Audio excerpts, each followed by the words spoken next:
Esta semana, en Vaticano, exploramos las apariciones marianas de la ciudad eterna, revelamos las pruebas científicas que demuestran la existencia de Dios y les mostramos el hospital pediátrico del Papa en Camboya. Todo esto y mucho más, a continuación, en Vaticano.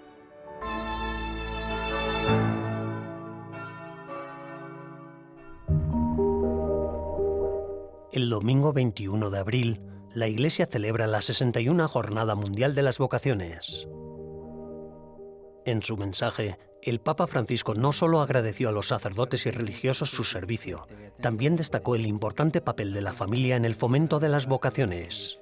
El Papa Francisco exhortó a los fieles a la oración constante por las vocaciones, dirigiéndose a su vez a los jóvenes que se sienten alejados de la Iglesia y los animó a dejarse interpelar por Jesucristo. El Santo Padre subrayó que la Jornada Mundial de las Vocaciones tiene incluso un carácter sinodal. La Iglesia es tan rica en carismas, talentos y vocaciones, tal y como dice Francisco, que por eso es tan importante escucharnos unos a otros.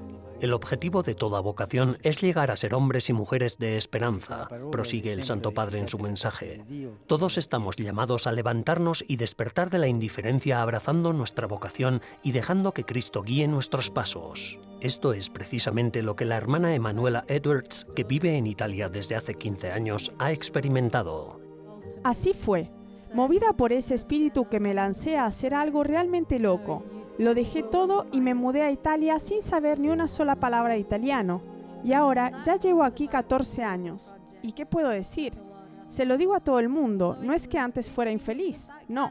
Pero al convertirme en hermana, me convertí en lo que el Señor me ha llamado a ser. Y eso me da una alegría y una pasión que no puedo explicar.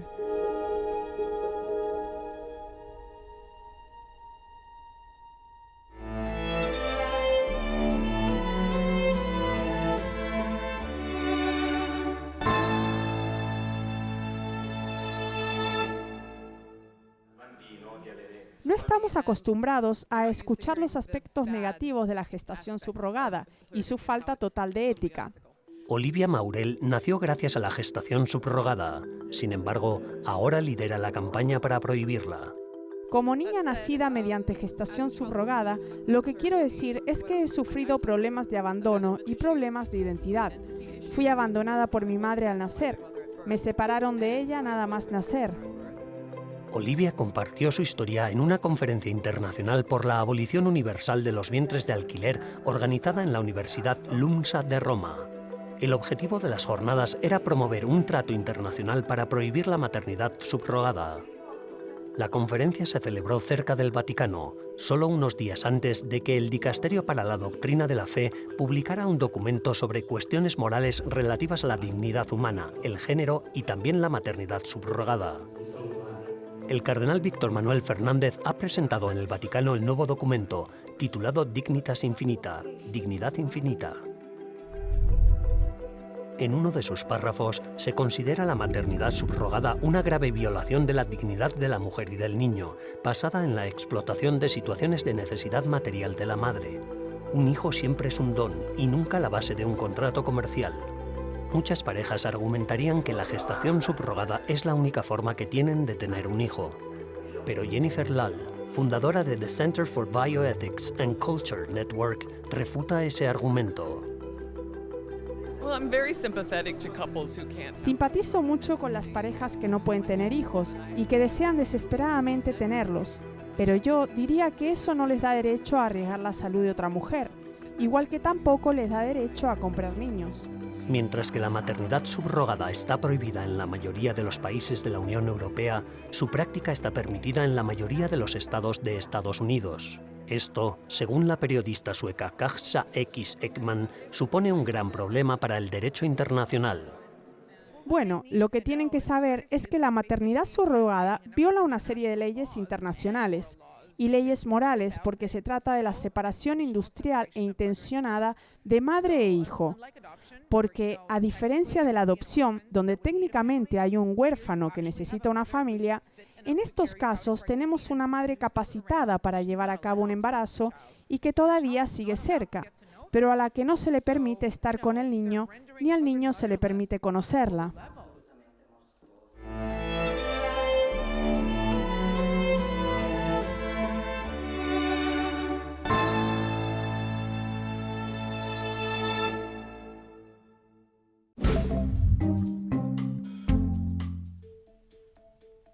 Hola y bienvenidos a las actualizaciones del Vaticano de esta semana, las noticias más importantes sobre el Santo Padre y el Vaticano.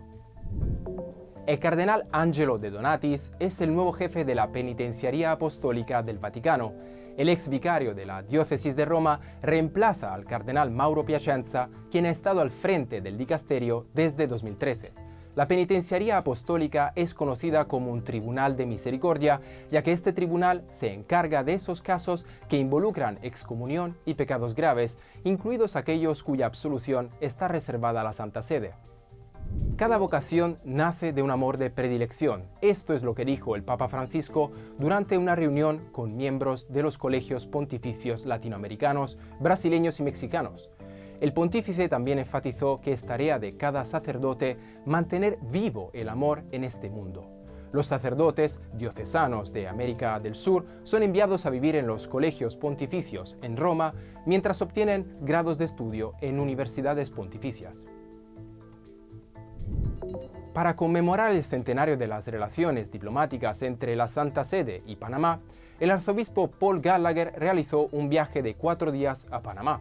El secretario para las relaciones con los Estados del Vaticano se reunió con autoridades políticas, celebró la Santa Misa en la Catedral de la Ciudad de Panamá, se reunió con representantes de la comunidad católica y visitó un centro de recepción de migrantes.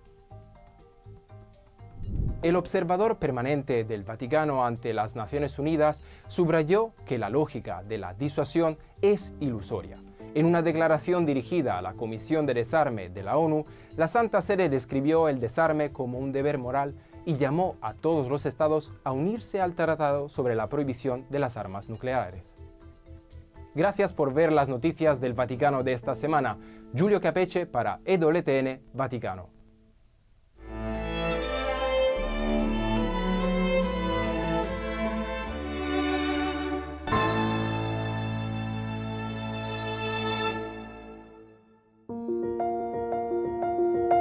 Los santuarios marianos de todo el mundo, desde los apacibles santuarios de Lourdes y Fátima hasta las coloridas celebraciones de la Villa de Guadalupe en Ciudad de México, pasando por los históricos caminos de Loreto, atraen cada año a millones de peregrinos en busca de paz y sanación. Pero hay una ciudad que los trasciende a todos: Roma. La ciudad eterna no es solo la cuna del cristianismo, es el lugar con mayor número de apariciones marianas del mundo.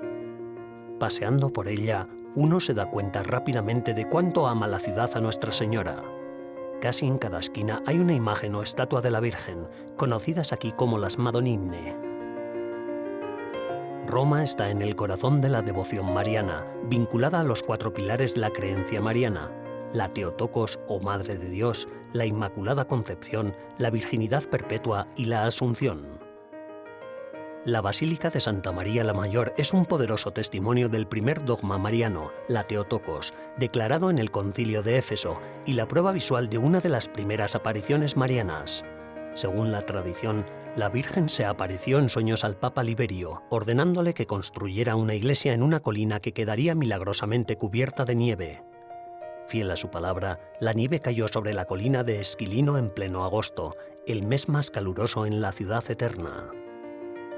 Mientras que la historia del Papa Liberio y la colina nevada está envuelta en las brumas del siglo IV, otra iglesia romana, Sant'Andrea delle Frate, está en el corazón de una aparición mariana más reciente y bien documentada. Este acontecimiento desempeñó un papel crucial en la inspiración del Papa Beato Pío IX a la hora de declarar el dogma de la Inmaculada Concepción en 1854. En 1842, la Virgen se apareció a Alfonso Ratisbone, que había nacido en una familia judía, se había alejado de toda fe religiosa y era miembro de la masonería. Tras la aparición, Alfonso no solo se convirtió a la fe católica, sino que incluso se hizo sacerdote. El padre Longobardi, actual vicepárroco de Sant'Andrea delle Frate, sigue compartiendo esta extraordinaria historia con visitantes procedentes de todo el mundo. Esta aparición le dio a la Iglesia un impulso a la reflexión milenaria sobre el dogma de la Inmaculada Concepción. Non a caso, 12 anni dopo questa apparizione, noi abbiamo il dogma dell'Immacolata Concezione. No es casualidad que 12 años después de la aparición se declarara el dogma de la Inmaculada Concepción. Justo inmediatamente después del dogma, a pocos pasos de la basílica, aquí en la plaza, se construyó la columna de la Inmaculada Concepción. Y la Inmaculada que se coloca en la columna no es la clásica Inmaculada con los brazos y las manos abiertas, sino que es la Inmaculada de Sant'Andrea delle Fratte. Hay un dedo que señala el camino hacia la iglesia y el Papa cada año, el 8 de diciembre, viene a visitar esta estatua.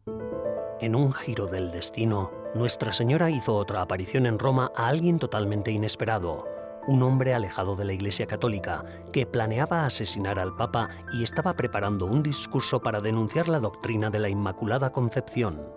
El padre Joseph Roech, superior general de la Congregación de los Padres Marianos, congregación profundamente devota del misterio de la Inmaculada Concepción, comparte esta historia.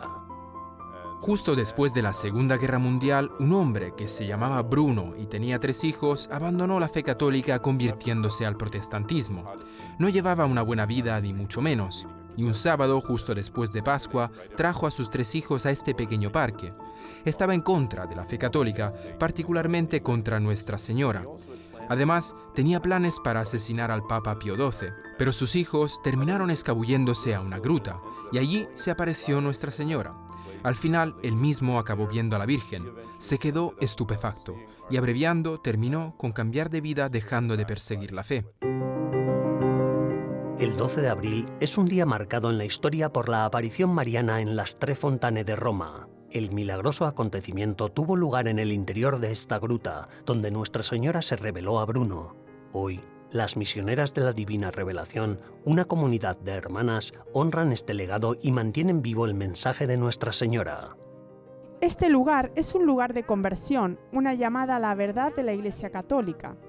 La Virgen María afirma que la verdadera Iglesia de su Hijo se basa en 3 amores blancos: amor a la Eucaristía, amor a la Inmaculada Concepción y amor al Santo Padre.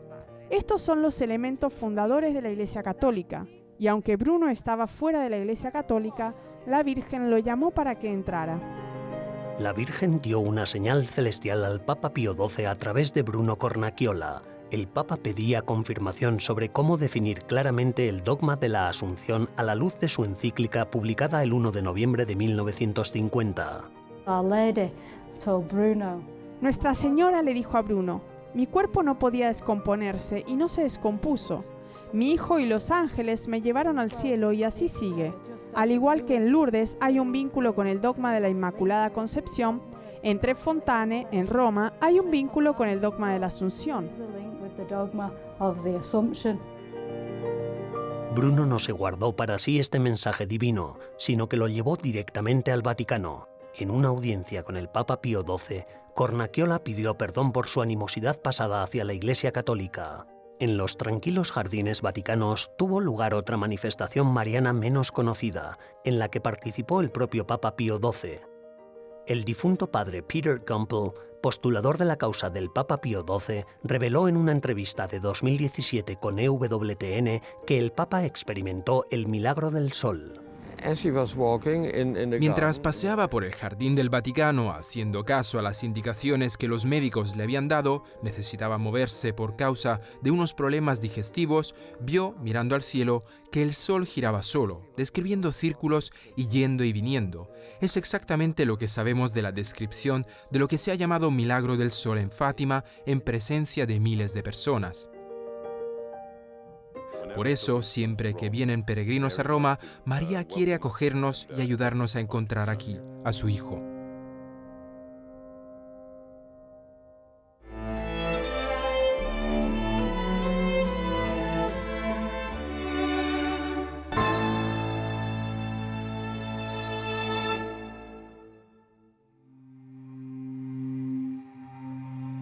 Ce livre, on voulait l'écrire parce qu'il n'existe pas. Queríamos escribir este libro porque no existe nada así, ofrecer un panorama de todas las pruebas de la existencia de Dios.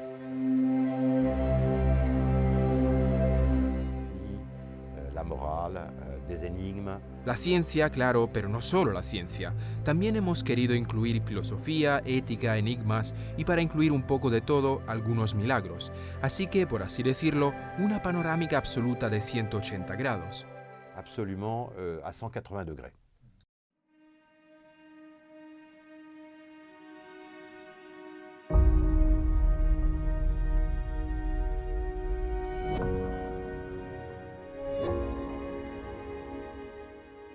Durante más de 4 siglos, el trabajo de figuras como Copérnico, Galileo, Darwin y Freud fomentó la creencia de que los misterios del universo podían desentrañarse sin invocar a un creador divino.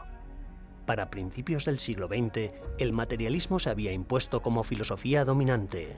Sin embargo, el panorama del pensamiento científico experimentó un cambio drástico debido a una serie de descubrimientos revolucionarios, como la teoría de la relatividad, la mecánica cuántica, el Big Bang y los conceptos en torno a la expansión del universo, la muerte por calor final y el ajuste preciso.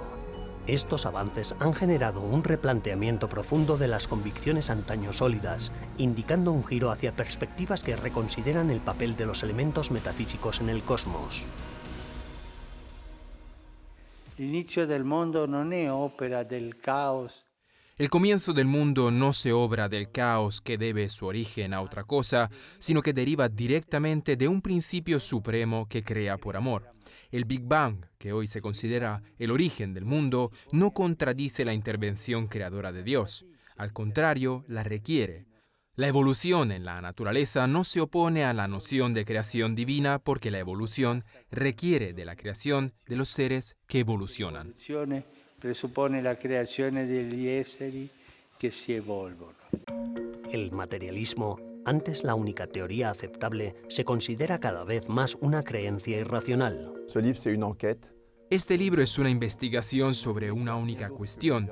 ¿Podemos imaginar que no hay nada más allá del universo material? ¿O debemos considerar que el universo material no se basta a sí mismo y que es necesaria una causa externa que lo cree y lo regule? Al final, la conclusión que extraemos de esta amplia investigación es que el materialismo se ha convertido hoy en una creencia verdaderamente irracional. Irrationnel aujourd'hui. Tras años de investigación y en colaboración con más de 20 científicos, Michel-Yves Bolloré y Oliver Bonacieux han escrito Dios, la ciencia y las pruebas. Este bestseller en Francia pretende recoger las pruebas modernas de la existencia de Dios. Recientemente se ha presentado en Roma. Alors, en allant très vite, il y a 4 grandes preuves. Entonces, resumiendo mucho, contamos con 4 grandes pruebas científicas surgidas en el siglo XX. Lo que es muy importante es que son completamente independientes entre sí. Eso es lo que las hace fuertes. En resumen, de forma independiente han surgido 4 grandes pruebas científicas que demuestran las complejidades del universo, su trayectoria termodinámica que sugiere un principio y un final y apunta a un creador, la expansión del universo, el ajuste fino que indica una formación no aleatoria y la compleja aparición de la vida, que pone en entredicho las hipótesis anteriores sobre su simplicidad. Estos descubrimientos ponen de manifiesto la complejidad del universo y la inverosimilitud de sus atributos como mero producto del azar. Donc ces 2 conclusions. Así pues, estas 2 conclusiones, el principio y el ajuste fino del universo, que proceden de ciencias diferentes, conducen a la explicación única y sencilla de que hay un espíritu inteligente detrás de todo esto. La racionalidad puede aplicarse al descubrimiento de Dios como algo externo al universo, como una causa necesaria. Podemos decir que sin esa causa el mundo es inconcebible, pero no podemos ir muy lejos al hablar de Dios si nos atenemos a la racionalidad. Para ir más lejos hace falta una revelación y por eso necesitamos saber si Dios se ha revelado. Como dijo Santo Tomás, Cristo dio todas las pruebas necesarias para demostrar que es verdad. Para la razón, para la ciencia, para sus preguntas, existen todos los elementos necesarios para decir que Dios existe e incluso que Jesús es verdaderamente Hijo de Dios. La gente piensa que estas preguntas no pueden ser contestadas, pero eso de hecho no es verdad. Les gens pensent que ces questions, on ne peut pas y répondre.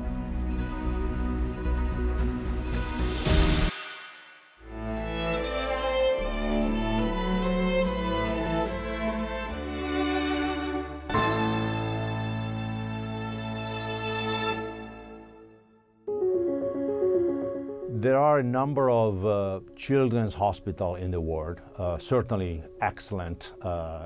Hay muchos hospitales infantiles en el mundo, sin duda excelentes proveedores de asistencia sanitaria.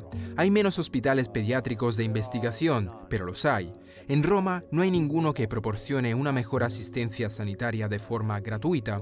En el Bambino Gesù aceptamos y tratamos gratuitamente a todos los niños que lo necesitan, y esa es una distinción única del Hospital Bambino Gesù. Unique distinction of the Ospedale Bambino Gesù. Fundado en 1869 por la duquesa romana Arabella Salviati, el Hospital Pediátrico Bambino Gesù es uno de los más antiguos y renombrados del mundo. En 1924, la familia Salviati donó la institución a Pío XI, convirtiéndola en el Hospital del Papa, y todavía hoy se encuentra bajo el gobierno directo de la Santa Sede. El pasado fin de semana, más de 3.000 empleados del Hospital Pediátrico, junto con distintos pacientes y sus familiares, se reunieron con el Papa en el Vaticano para celebrar el centenario de la donación del hospital a la Santa Sede. En las últimas décadas, el hospital se ha hecho famoso por su alto nivel de especialización en el tratamiento de niños procedentes no solo de Italia o de los países europeos vecinos, sino de todo el mundo. Fabrizio Arenghi Bentivoglio, presidente del patronato que apoya los proyectos del hospital, compartió algunas ideas sobre la misión internacional del hospital. Creemos que hay oportunidades para ampliar esto más allá de Italia y más allá de los niños europeos, poniendo las instalaciones a disposición de niños que de otro modo no tendrían acceso a cuidados superiores en otras partes del mundo.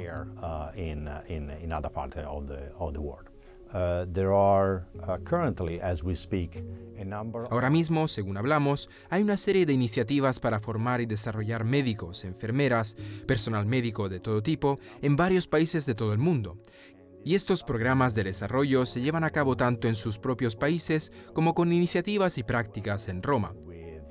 Initiatives and stages and internships in Rome.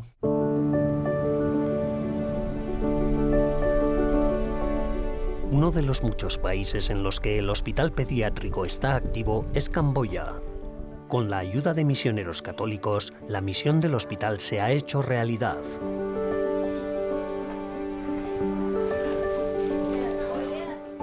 El padre Gianluca Tavola es un misionero italiano, miembro del Pontificio Instituto para las Misiones Extranjeras que, junto con el también misionero padre William Conquer, está desde 2007 a cargo de una parroquia camboyana que se extiende por dos provincias, la de Sihanoukville y la de Koh Kong, cerca de la frontera tailandesa. La Chiesa Cattolica in Cambogia è impegnata, su due filoni molto importanti primariamente. La Iglesia Católica en Camboya está comprometida con dos sectores muy importantes, la educación y la sanidad. En cada comunidad tenemos pequeños centros de enseñanza donde reunimos a la gente para transmitirles la importancia de estudiar, de ir a la escuela, de la educación en definitiva. Y otro sector importante es el de la sanidad, el Ministerio de Sanidad. En Camboya los servicios sanitarios cuestan, por lo que la gente de los pueblos que no tiene sueldos reales, que no puede permitirse ir al hospital, lo pasa mal. Por eso la Iglesia Católica desarrolló un programa que llevamos aplicando muchos años con la intención de ayudar a los pobres y enfermos. Un programma, lo stiamo attuando già da molti anni, per aiutare i malati poveri.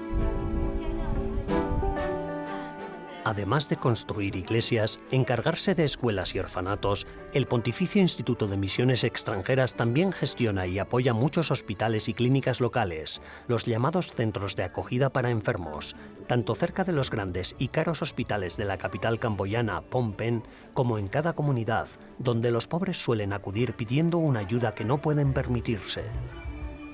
In questi anni si parla di 20 anni più o meno di questo progetto. En estos años, estamos hablando de 20 años más o menos, este proyecto, siempre con la intención de ayudar a los enfermos, ha tomado parte en diversas colaboraciones con hospitales locales y con lugares donde llevamos a nuestros pacientes o con distintas ONGs, realidades católicas o humanitarias. También tenemos, por ejemplo, una colaboración con el Papa en el Hospital Bambino Gesù en el Vaticano, en Roma, con ellos y con todos los demás, siempre procurando ser lo más eficaces posible en la ayuda a los necesitados. Tale da essere il più efficaci possibile nell'aiutare le persone che hanno bisogno. Dar esperanza. Este es el objetivo del Hospital del Papa, no solo dentro de sus muros, sino mucho más allá. Aunque el hospital también se esfuerza por traer niños enfermos a Roma, el Bambino Jesús sigue esforzándose por ayudar a los enfermos incluso desde lejos.